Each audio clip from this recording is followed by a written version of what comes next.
Sud Radio Média, Thierry Guerrier, Gilles Ganzmann. Bonjour à toutes et à tous et ravi de vous retrouver encore ce matin. Dans 45 minutes, ce sera Mettez-vous d'accord avec nos 4 débatteurs pour commenter l'actualité. Actualité encore très politique ce matin, une situation de blocage institutionnel sans doute, en tout cas qui se profile pour le moment. On le commentera. Mais on va commencer avec vous, Gilles Ganzmann. Bonjour. Bonjour, ça va bien ça va, l'actualité des médias. Et puis ça va, vous, je sens le sourire de la quille. Hein, c'est la dernière de cette saison. Je suis très heureux d'avoir notre invité, Philippe Etchebest. Philippe Etchebest, animateur, mais d'abord chef, top chef d'ailleurs, hein, homme d'M6. Un documentaire, mais d'une réalisation, d'une finesse, d'une intelligence. Moi, j'ai eu un plaisir incroyable. On a eu la chance de le voir à l'avance, mais c'est incroyable. Il y a un esthétisme. Moi, j'ai adoré. Alors, on va en parler évidemment, mais c'est avec vous, Philippe Etchebest. Bonjour, vous êtes avec nous là.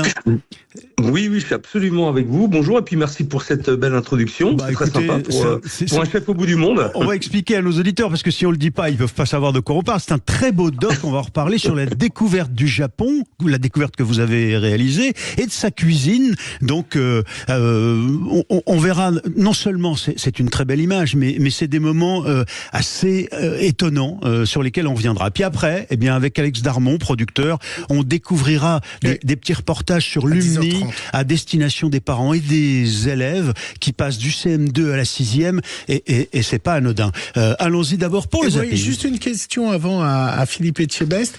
Est-ce que volontairement il y a un petit clin d'œil à ce film qui est Lost in Translation, perdu à Tokyo, parce que les images, il y a des ralentis, il y a un esthétisme. Est-ce que vous aviez vu ce film ?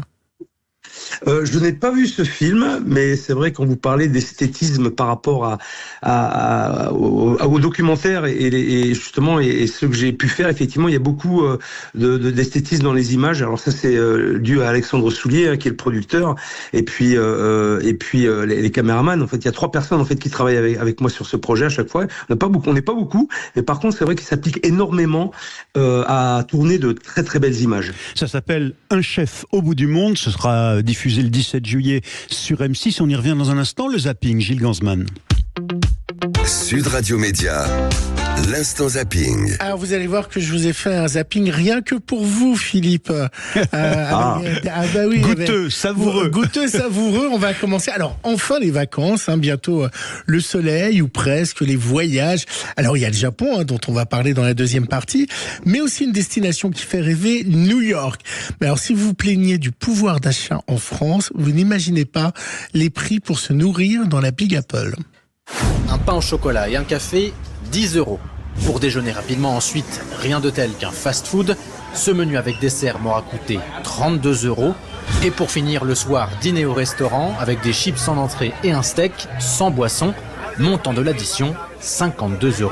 Quasiment 100 € donc au total, tout compris. Et pour une semaine à New York, cette famille aura dépensé près de 10 000 €. Les M&M's, d'habitude un paquet ça coûte entre 3 et 4 €, mais là on va au moins le payer 6 à 10 $ à peu près. Sans les taxes. Oui, sans les taxes. On a à peu près 20% de pourboire, plus 10% de taxes, ce qui fait que sur les montants de base qu'on peut avoir, il faut rajouter systématiquement 30%.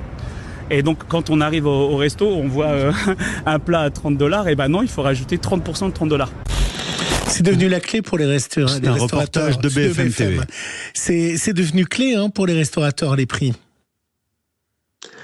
Mais oui, c'est quand même important effectivement, mais faut tenir compte de beaucoup de choses. Le coût des produits, le coût de l'énergie, le coût des salaires aussi, tout ça. Quand vous additionnez tout ça, effectivement, si vous voulez avoir un modèle économique qui tient à peu près la route, ça a forcément des conséquences. On verra dans votre documentaire l'artisanat ancestral, le geste inimitable de l'homme. On verra d'ailleurs, à un moment, il y a un gros plan sur quelqu'un qui fait un sushi, qui le tient dans sa main, qui le construit dans sa main. On pourra en parler tout à l'heure. Mais aujourd'hui, Philippe Etchebest, l'intelligence artificielle met son nez dans les cuisines. Alors, vous me direz tout à l'heure si c'est une bonne chose ou pas. Pierre Hermé, c'est un peu le monsieur macaron, vous savez, est à l'avant-garde avec un concours qui célèbre, alors écoutez bien, des pâtisseries qui ont été inventées par l'intelligence artificielle. se suicider, Pierre Non, Vernet, mais veut il suicider trouve les chefs et les que pâtissiers. l'intelligence artificielle donne des idées. Vous allez entendre C'était sur quelle chaîne, ça? Ça, c'est le reportage sur BFM Business. Et le logiciel s'appelle le Mix Journée. Comment est-ce qu'on fait? On part, comme à chaque fois, d'un prompt qu'on va envoyer à Midjourney.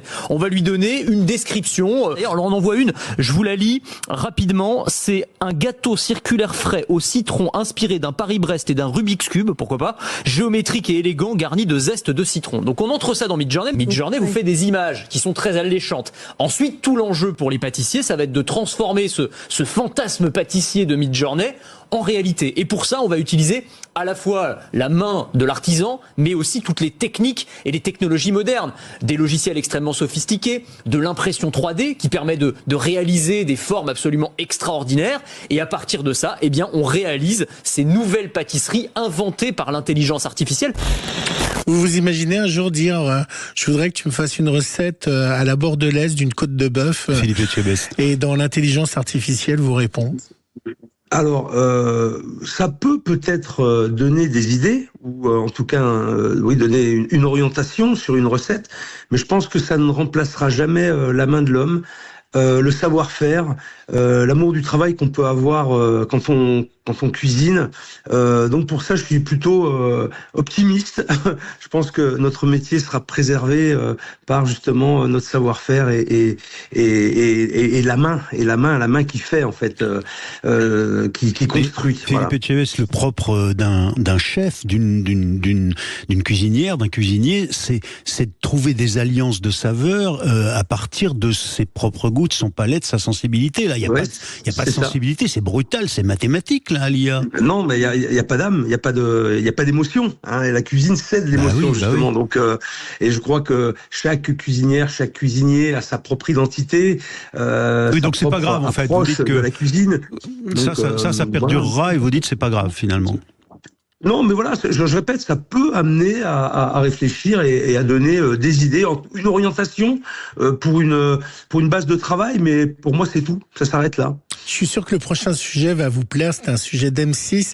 On a vu les prix de New York tout à l'heure. Là, je vous emmène dans un bar-tabac, Philippe, qui fait face à une gare, les fameux bar-tabac des gares. Et lui, il a troqué le jambon beurre pour proposer une cuisine façon gastronomique. Alors c'est un carton. C'est dans quelle gare ? Pour un prix d'un café de gare, vous allez l'entendre, pour un café, pour le prix d'un café de gare, vous allez voir, c'est pas cher, mais les plats sont épatants.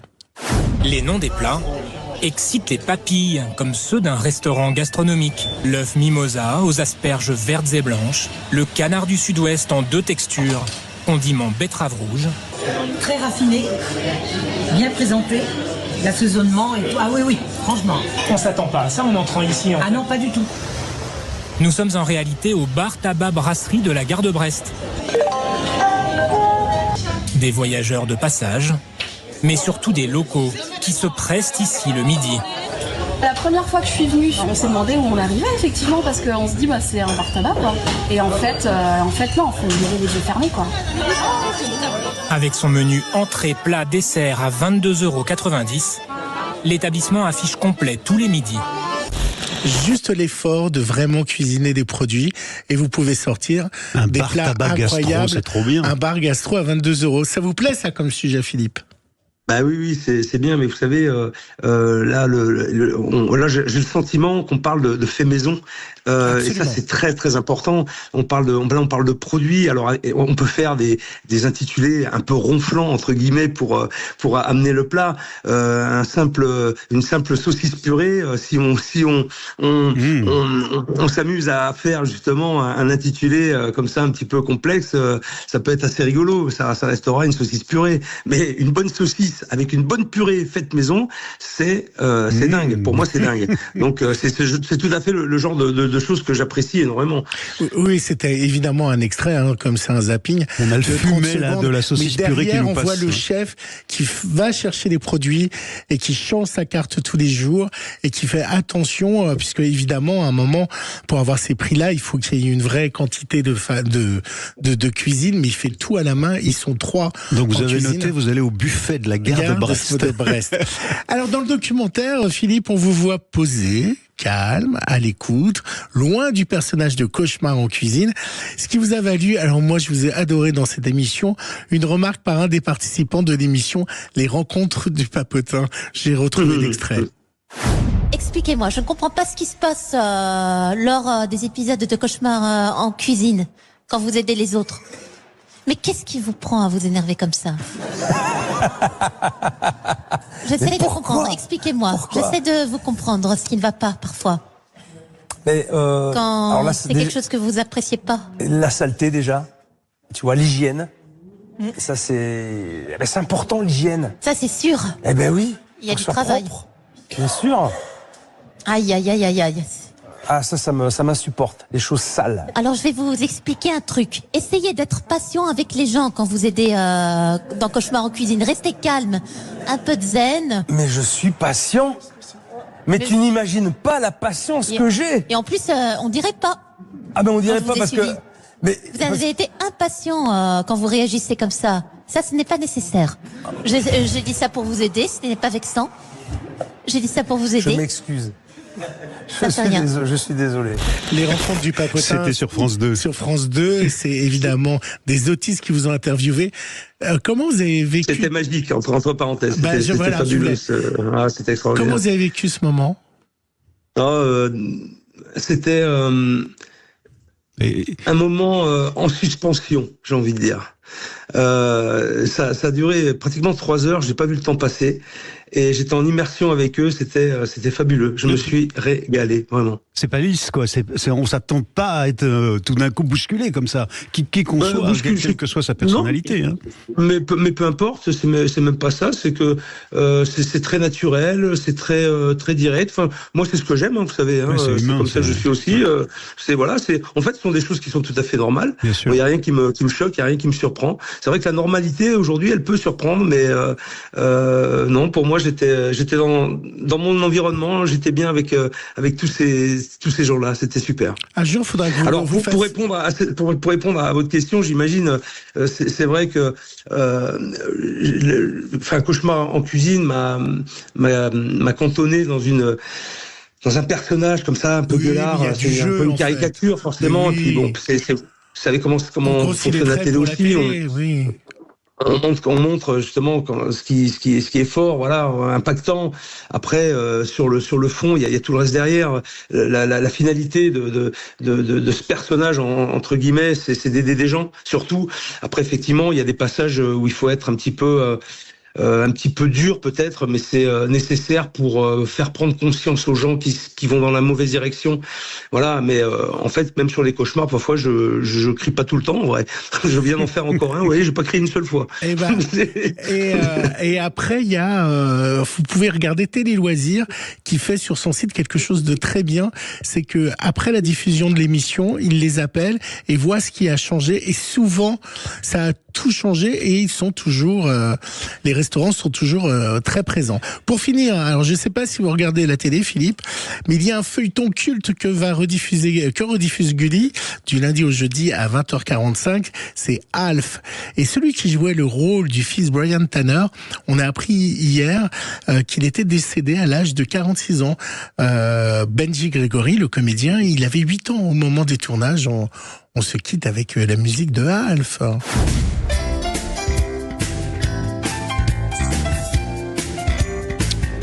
Et on va retrouver dans quelques instants sur Sud Radio Philippe Etchebest pour ce documentaire qui sera diffusé sur M6, Un chef au bout du monde avec la découverte du Japon et de sa cuisine. Vous êtes sur Sud Radio, à tout de suite. Sud Radio Média, Thierry Guerrier, Gilles Ganzmann.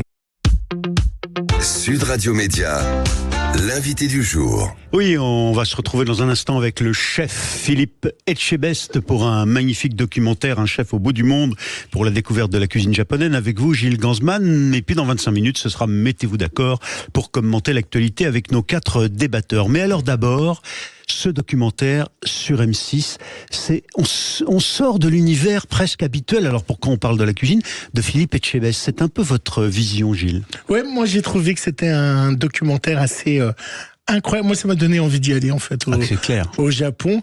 Et on découvre tout ce qui est lié à la table, à la gastronomie.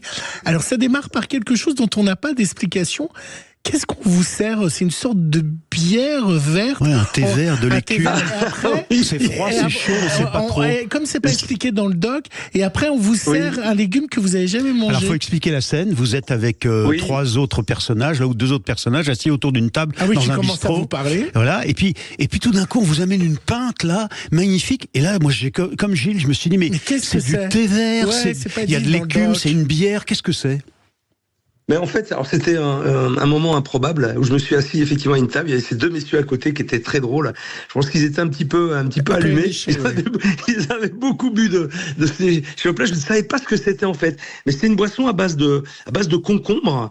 Au départ, il y avait de l'eau gazeuse, concombre, mais j'ai appris que dedans il y avait quand même un peu de vodka. Voilà. Donc c'était des sacrées pintes. Et bon, moi j'ai goûté ça, j'en ai bu un petit peu. Et puis j'ai goûté un produit en fait que je connaissais, c'est une espèce d'algue comme ça, avec des petites boules qui claquent sur la langue. Je n'ai plus le nom en tête, mais c'est quelque chose que j'avais déjà goûté, c'est super intéressant. Et c'est des produits qu'on trouve au Japon. Mais après les algues, ils vous amènent un autre légume, et vous savez pas l'identifier, ce que c'est? Vous en souvenez pas?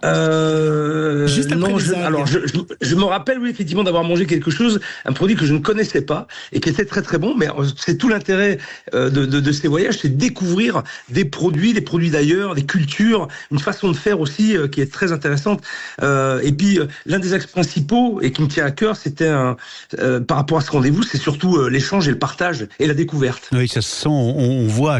C'est ça qui est d'ailleurs très fort dans ce documentaire, c'est que les différentes séquences, les différentes scènes où vous vous retrouvez, on va y revenir avec Gilles, vous êtes dans une relation presque de complicité, alors que finalement c'est des personnages que vous ne connaissiez pas, qui vous font découvrir leur art, hein, leur travail d'artisan les uns et les autres. On va parler du soja, on va parler des légumes, et à chaque fois vous êtes dans cette découverte avec une espèce d'humilité à la fois d'un enfant mais en même temps d'un confrère, d'un copain. Vous êtes chef, entre chefs, vous partagez vos secrets.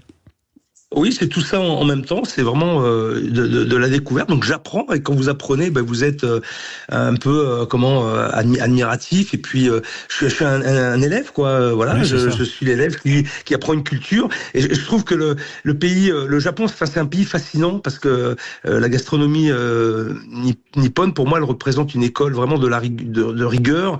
C'est un art qui nourrit à la fois le corps et l'esprit. C'est un savoir-faire poussé jusqu'à l'extrême, jusqu'à la perfection, et c'est ça qui me fascine chez eux, vraiment. Gilles Gansman. Oui, et puis on apprend plein de choses, hein. On apprend que souvent ils mangent en silence, alors que nous, on aime bien parler à table.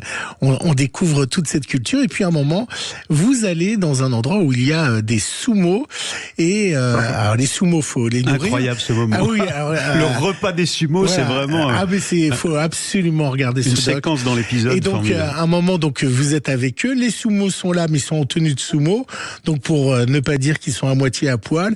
Et ça vous a fait bien rire. On écoute l'extrait avant que vous réagissiez. Ça fait quand même bizarre de cuisiner à côté d'un homme à moitié nu. C'est...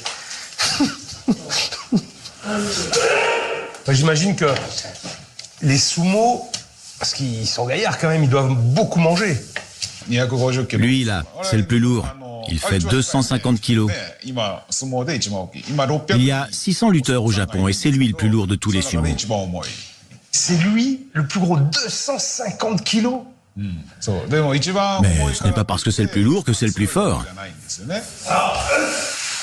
Il ne s'agit pas de grossir, mais plutôt de construire un physique fait pour ce type de morphologie. Quelqu'un de maigre, je vais essayer de le faire grossir, bien sûr. Mais il ne faut surtout pas qu'il mange trop et devienne incapable de bouger. Ma mission, c'est d'emmener chacun à son poids idéal. Un extrait de Un chef au bout du monde, donc ce documentaire avec Philippe Etchebest. Votre découverte de cette cuisine, Gilles? Oui, non, c'est comment vous réagissez pour ceux qui viennent d'entendre l'extrait. C'est quoi d'être entouré de sumo et de voir cette cuisine qui est étonnante, hein, parce qu'elle est savoureuse, hein, quand même. On leur donne pas manger pour manger, quoi. Non, mais après, il faut comprendre la globalité de cet art, de rentrer déjà dans leur univers. On a eu cette chance-là. Alors, par contre, je préviens, il fallait pas bouger. Hein. C'est vrai que l'entraîneur, dès que ça bougeait un petit peu, ils nous remettaient vite en place. On pouvait les observer, on pouvait les filmer, mais on a eu la chance de pouvoir partager des moments vraiment avec eux. J'ai pu manger, partager leur petit déjeuner, enfin le petit déjeuner. Il y a 3 repas en un en fait. Quand vous êtes avec eux, c'est très drôle. Mais ils sont très forts, hein. Ils sont extrêmement souples. Moi, ça m'a impressionné. Je les ai vus faire le grand écart facial. C'est incroyable, avec une facilité déconcertante. Ils ont des cuisses et des mollets. Je vous promets, c'est du béton, quoi. Alors effectivement, il y en a un qui pesait 250 kilos, qui était très gras, mais les autres qui pèsent à peu près, entre 130 et 160 kilos, ce qui est déjà énorme. Ils sont quand même solides, les mecs, hein. Ils sont très solides. Alors c'est très drôle parce que moi je voulais quand même leur faire une petite recette à moi avec les moyens du bord, et c'est vrai que j'essaie de faire voyager un petit peu partout où je vais. Je l'ai fait aux Marquises, je l'ai fait en Louisiane. Et c'est drôle parce que on vous a vu leur apprendre à battre les œufs. Ils avaient du mal. Ils avaient du mal. Vous êtes plus fort pour battre les œufs que vous avez gagné le match, Philippe. C'est-à-dire que j'avais fait un premier cul de poule avec 10 blancs d'œufs que j'avais fait tout seul. J'ai dit voilà, vous allez voir, je ne change pas de main. Je vais faire avec la même main, mais la main droite, je vais monter les blancs en neige et les sucrés. J'ai dit maintenant à vous. Ils s'y sont mis à 3. J'ai dit vous pouvez être costaud, mais après c'est une technique aussi. Ça fait mal, disait-il. Il y en a un qui dit ça fait mal. Ah, puis il y a une séquence extraordinaire, c'est que les sumo stars mangent en premier et tout autour, derrière, il y avait une hiérarchie et ils attendaient de savoir s'ils auraient les restes ou pas. Enfin, c'est hallucinant. Il y a une vraie hiérarchie, en fait. Il y a une vraie hiérarchie. C'est comme ça. C'est très comment c'est très codé. Il y a un rituel, c'est extrêmement codé. Effectivement, il y a rien de choquant. En fait, c'est comme ça. C'est l'apprentissage. Mais voilà. Donc après, je vous rassure, il y en avait largement assez encore pour les élèves à prendre en derrière. Et alors après, vous allez dans un endroit incroyable où vous allez découvrir les secrets du soja, mais d'un maître. La sauce soja. La sauce soja. Mais avec un maître sauce soja. Hein, c'est pas la sauce qu'on a sur nos tables. Racontez-nous. Fabuleux. Vraiment fabuleux. C'est vrai que je ne goûterai plus, je le dis, la sauce soja de la même manière. Là, c'était vraiment, on était dans l'excellence de la sauce soja et de ce savoir-faire aussi qui était étonnant. Et cet homme qui travaillait pratiquement seul pour faire ça. On a échangé beaucoup après. Donc il y a ce que vous voyez dans le documentaire, mais il y a ce que vous voyez pas aussi. Et moi, ce que je vis après avec ces gens, parce que je reste quand même un long moment avec eux. Il a malheureusement personne pour reprendre son affaire derrière. C'est bien triste pour lui. Et ses enfants n'ont pas envie de faire ça, mais c'est un travail colossal. Vous savez, on a brassé pratiquement 2 tonnes de sacs en 2 heures pour remplir les foudres. Moi, je me suis collé avec lui. Je peux vous assurer que c'est physique le matin. Là, vous attaquez.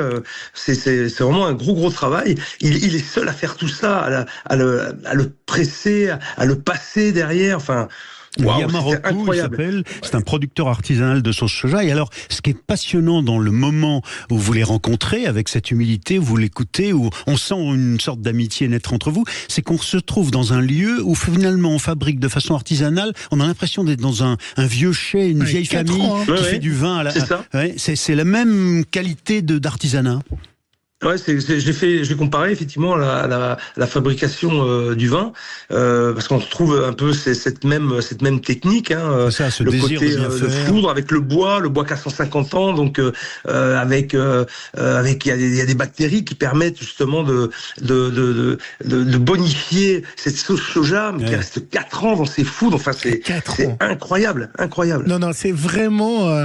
Vous allez en faire d'autres au bout du monde. Peut-être vous allez faire New York, qu'on a entendu. Alors, j'ai déjà fait les Marquises, ça a été le premier voyage que j'ai fait, les îles Marquises, qui étaient exceptionnel. Pour moi, ça a été un voyage hyper marquant dans un univers et une nature sauvage avec des gens, avec des Marquisiens qui m'ont marqué vraiment à tel point que je le dis, je l'ai même gravé sur ma peau. Ce voyage tellement ça m'a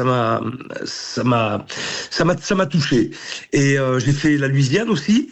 qui est passé. Puis il y a eu l'Islande, voilà, qui devrait passer, je pense, bientôt aussi. L'Islande était un voyage extraordinaire. Dans le nord de l'Islande, c'était lunaire. J'ai rencontré des gens aussi formidables. Et puis, le Japon, voilà. Alors, ce Japon, ce chef au bout du monde, ce sera diffusé le 17 juillet à 20h55 sur M6. Juste une question sur la présence des femmes. Juste, Philippe, on a l'impression que c'est quand même très masculin, une exclusivité. La cuisine au Japon, c'est l'affaire des hommes. Il y a quasiment pas de femmes dans le documentaire. C'est pas de votre fait, c'est comme ça. C'est les gens que vous avez rencontrés. Oui. Mais ça vient de quoi? Oui. Vous savez, si vous regardez l'Islande, vous voyez, il y a beaucoup de femmes. Donc ça équilibrera les choses. Mais non, après, vous savez, je pense que déjà, si on va voir les sumo, c'est vrai qu'il y a peu de femmes sumo. Ça existe. J'ai appris que ça existait. Ah oui, j'apprends quelque chose là. Oui, ça existe, mais il y en a pas beaucoup. Non, après les choses sont faites comme ça, vous savez. Après, oui, bien sûr. Là, non, il y a pas de règles, franchement. Hein. Moi, je voulais avoir votre sentiment parce que quand vous étiez venu ici en studio, on avait ensemble parlé. C'était au moment de la Coupe du Monde du rugby. On avait parlé ensemble de rugby. C'est quelque chose qui vous tient à cœur. C'est un sport que vous avez pratiqué et autres. Quand vous voyez l'actualité autour du rugby, les 2-3 scandales qu'il y a eu, j'imagine que ça doit vous blesser parce que c'est pas du tout l'image du rugby qu'on a. On a plutôt ces histoires chez les footballeurs. Racisme, violence, ça tombe mal. Quoi. Voilà. Et là, le racisme, le viol qui s'est passé, qui est apparemment dramatique en Argentine. Moi, je voulais savoir comment le rugbyman que vous êtes lisait la presse ou voyait les journaux sur un sport qui vous est tellement cher. Alors j'ai appris ça effectivement et très honnêtement je ne l'explique pas. Je sais pas, j'ai pas de mots pour expliquer ça. C'est stupide, c'est bête. Et je pense que eux-mêmes aujourd'hui, je pense s'en rendre compte. Alors j'ai appris effectivement qu'il y avait eu quelque chose aussi en Argentine. Alors là, je peux pas trop vous dire, je sais pas ce qui s'est passé, mais en tout cas, quoi qu'il en soit, quel que soit le domaine, la violence elle est toujours intolérable, qu'elle soit verbale, qu'elle soit physique. Il y a de la violence, oui, dans le rugby, c'est un sport très très viril, mais ça ne devrait pas sortir du terrain. Voilà. Certains pensent qu'il faut supprimer la troisième mi-temps. Ça fait partie du sport. Oh ben non, pourquoi supprimer la troisième mi-temps? Ça fait partie de la culture rugbystique. Hein. J'avais pratiqué pendant 17 ans, donc voilà, je sais comment ça se passe, mais on peut faire des troisième mi-temps de manière, de très bonne manière. Hein. Vraiment, voilà. Donc franchement, c'est regrettable. C'est regrettable, c'est dommageable, et je suis triste pour eux, vraiment, parce que quelque part ils compromettent leur carrière, quoi. C'est stupide pour un mot, pour une parole, je sais pas, voilà, je sais pas. Après, il faut suivre l'affaire. Hein. Je pense que la justice nous éclairera davantage. Voilà, il faut attendre. Mais j'espère qu'il y a rien de grave en tout cas pour j'espère. Vous avez re-signé pour Top Chef pour une nouvelle saison? Ah ça, écoutez, on va voir. Hein. On va voir. Alors déjà, vous savez, c'est vrai que vous m'avez présenté un petit peu au début comme animateur. Je suis quand même d'abord chef de cuisine. J'ai des restaurants. Voilà, j'ai à Bordeaux, absolument. J'ai 2 restaurants, le 4e mur, la table d'hôte, qui est une table étoilée dans le 4e mur, maison nouvelle, restaurant gastronomique. Puis là, j'ai un projet d'ouverture au mois de septembre, signature. Vous parliez justement de menus à bas prix. Moi, c'est quelque chose auquel je m'attache. Parce que je vais proposer justement un menu avec mon plat signature, la raviole de foie gras aux champignons, à moins de 20 €. Vous voyez, avec une raviole en dessert et une salade, et pour que justement ce plat signature que j'ai créé déjà en 96, donc ça fait longtemps, soit accessible au plus grand nombre et d'une manière comptoir à raviole à emporter, consommer sur place. Donc on ira vous visiter, Philippe, à Bordeaux. On l'espère bien. Et là, on va vous retrouver sur M6, 17 juillet, 22h55. Ça s'appelle Un chef au bout du monde. Merci infiniment d'avoir été avec plaisir. Et juste avant ça, il y aura un peu sont-ils devenus. Merci d'avoir été avec nous sur Sud Radio et à très vite, Philippe Etchebest. On se retrouve dans quelques instants avec Alex Darmon. On parlera Lumni, entrée en 6e. À tout de suite sur Sud Radio. Sud Radio Média, Thierry Guerrier, Gilles Ganzmann.